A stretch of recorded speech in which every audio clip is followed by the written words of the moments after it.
Okay, so good morning and good afternoon, everyone.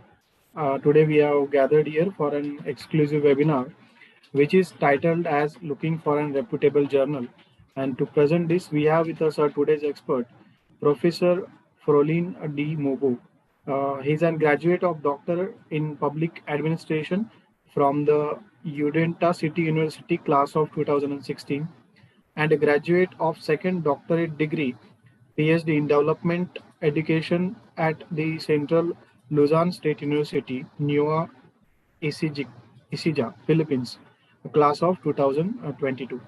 After obtaining his doctorate degree, he was promoted and designated to the position of Assistant Director, Extension Coordinator, and Associate Professor 2 of the Department of Research Development and Extension in Philippines Merchant Marine Academy, and this gave him an opportunity to work with the different international research institutions, such as a regional director and PhD lecturer in Cell Academic, Malaysia, lecturer in the graduate school, Columban College, Olongapo City.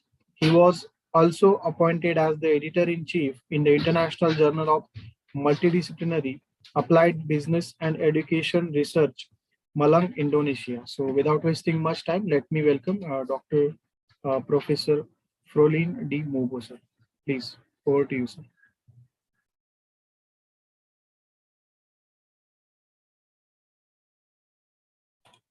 Sir, please unmute yourself. Yeah. Good afternoon and thank you for that wonderful introduction, sir.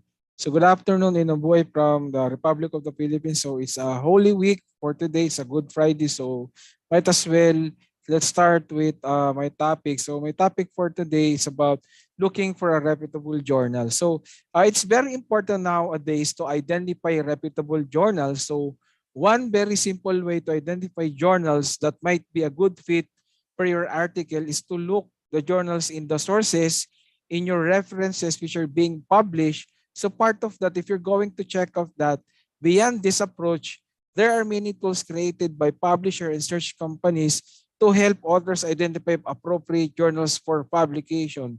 For example, if you're going to use, for example, Scopus Finder, or should I say Google Scholar or ResearchGate, you would be able to check, okay, the author's name, the citation counts, and of course anything about the reputability of the journal. And you might be also you can also check that in Clary Bits if you want to check if those journals are also reputable and they do not belong to the predatory journal. So it's very important to check those things because it makes a factor if your paper are published in a reputable journal. So part of that another are there are a number of factors that you need to consider in publishing or submitting your paper in a reputable journal.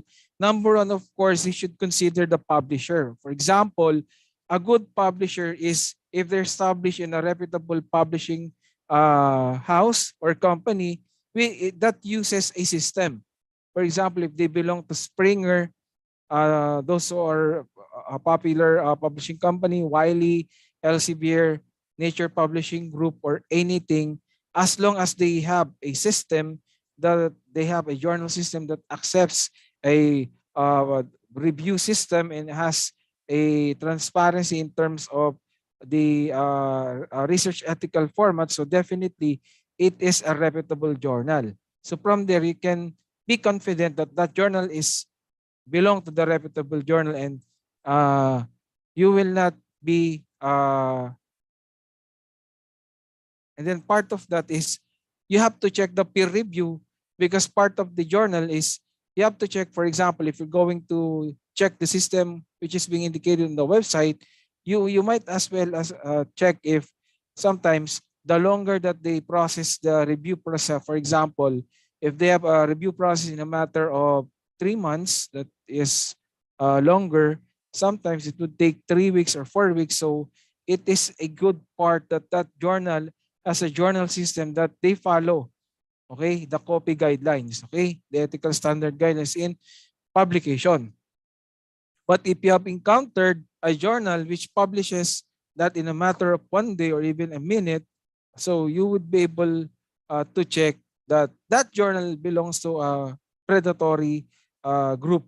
Okay, so it's very easy. Another thing is you should check the consistency, because reputable journal publish consistent content. For example, in the case of my journal, we publish that in a monthly basis. So definitely it's between 16 sometimes we publish 16 papers, 15. So it's a consistent part that we accept publication in that volume. So it's very important to check that, because you should review the table of contents from recent published issues and ensure that the journal is consistent in their publications. Because even a journal which is being indexed in a Scopus, sometimes it can be considered predatory, because uh, sometimes some of them are being discontinued. So you have to check them carefully. Don't rely on that they have indexed in Scopus, but you have to validate and check. Okay? So you have to check everything. For example, if they belong to Scopus, so might as well check that on the Scopus author finder, or on the part of the Scopus finder, and check the status of the journal, whether they are discontinued or still active. So that's the time that you should say to yourself that that journal is reputable, not a predatory one. Another is editorial board. Most reputable journals have an international editorial board. So review the names of the editorial and determine if they are really established, no, or sometimes they, they have this journal that they usually indicate names, but don't those persons don't really exist. So you have to check. For example, if you check the name of the editor-in-chief, you might as well check that in the profile of the ResearchGate or Google Scholar. Then from there, you would be able to validate if that journal is reputable. So you have to check that thoroughly. So to avoid being uh, considered as a predatory one. So we have this standard, no? Just like in my journal, we have the composition, the editorial board, that of course we have the international editorial board, and then we have the reviewers. It's very important to have that, so that once you delegate tasks as an editor-in-chief, then definitely you can assign that based on their specialization, should I say. And then next, indexing is for your published article to be discoverable. It is very important to use an indexing database. For example, these are the most popular: PubMed, Science Citation Index, Scopus, etc. So, but in that case, if the journal follows the journal system, especially if that's an international journal, definitely that journal is a reputable, not a predatory one. Okay, so you have to double check everything, the existence of that institution, the records that they have. Actually, most of their records can now be accessed in the internet, and you can download it for free. And then we have that. And then validate the indexing. No? For example, just like what I mentioned a while ago, you should always check, for example, in the Scopus profile, if that journal still exists or it was already been discontinued. So from there, you would be able to know that you will smart enough to think that you can submit that again to a reputable journal. Okay? So we have that, the International Journal Multidisciplinary, which is my journal. Sometimes we have this. Okay? And then next, there are a number of clues that can help identify predatory journals. So for example, fraudulent impact factors, sometimes they do not appear, no, the source. So those things can be considered as a predatory one.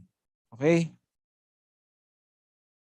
For example, we have the Bell's list of potential predatory journals and publishers. You can check them according to their name or to the machine. So it's case to case basis. So poorly indexed, sometimes they also consider this as part of the platform that we're using, but they list a range of obscure indexes to try appear. Okay, credible. So if you have not any more part of that. So it's very important to transmit that, to check. Okay. And then submission charges. So usually, although a few reputable journals do have submission charges, but in other, they sometimes charge it in a minimal fee. Or in other countries, they do not have those things. Okay, it's very important to. Okay, so next we have examples. For example, that I have mentioned a while ago is we have Elsevier's Journal Finder, we have Springer, and we have Scopus Finder. So those four aspects that we need to consider.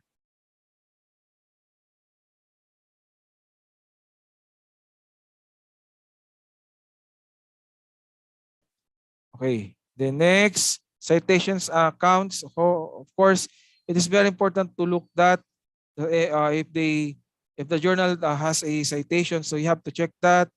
And then database search result. It's very important if those are being indexed in Scopus and other higher database indexing.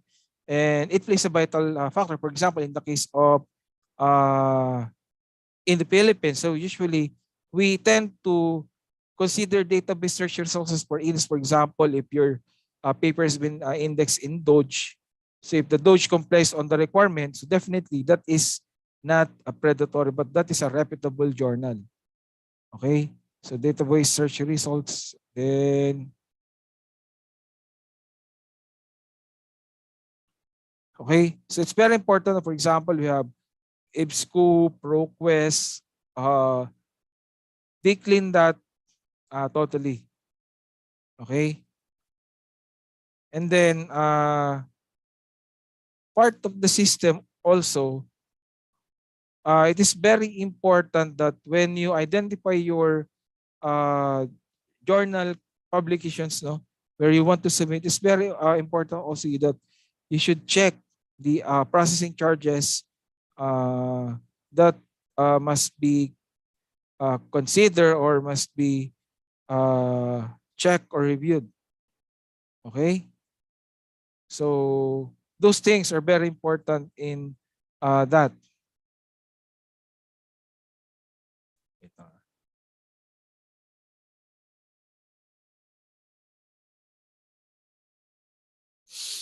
Okay, so part of that, if you're looking for a reputable journal, always check or use the uh, search finder, or you can check that if that paper is belongs to Pablons or ResearchGate or other platform that might be able to uh, you might be able to see your name in that publication.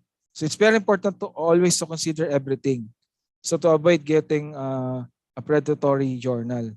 So you have to check everything, validate it, and that's it. Okay? So that would be the last part of my presentation. So I hope you have learned many things about looking for a reputable journal. So that would be all. Thank you and good afternoon. Yeah, hello. Thank you so much for your presentation. So let me tell you, all the participants, this will be available on a Research Circle YouTube channel. So if you have missed something, you can just go to YouTube channel and watch there. Thank you so much, Dr. Prolin Mogu, for this presentation. Sure, And sir. thank you so much. Have a good time.